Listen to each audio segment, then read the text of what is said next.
Floating objects in MyARStudio. MyARStudio positions objects in augmented reality by placing them on the horizontal surfaces framed by your smartphone. This prevents the objects from being rendered in an unrealistic position, floating or below the upper surface. However, if necessary, you can export a GLB file so that the object is positioned at any height above the ground. The bounding box. When loading a GLB, MyARStudio calculates its bounding box, the smallest portion of space that contains all the elements of the 3D scene. Here we can see the drone in its bounding box in the 3D editor that was used to export the GLB file. In the augmented reality view, the bounding box is placed on the ground with all the elements it contains. Please note that the original position of the bounding box in the GLB is irrelevant.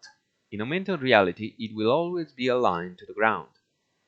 The bounding box is invisible in augmented reality. The base of the bounding box becomes visible when moving or rotating an object in augmented reality. Handling the bounding box.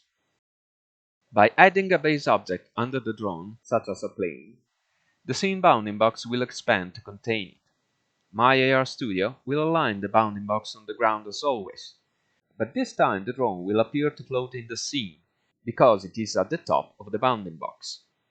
The further the base is from the drone, the higher the drone will fly.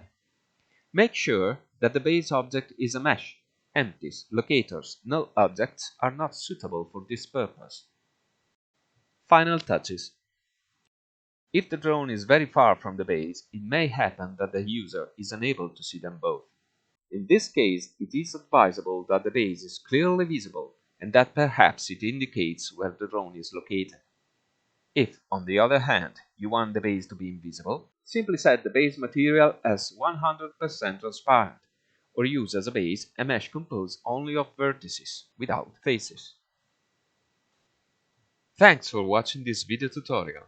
I remind you to subscribe to our channel not to lose any news, and I invite you to watch our videos for more information about MyARStudio.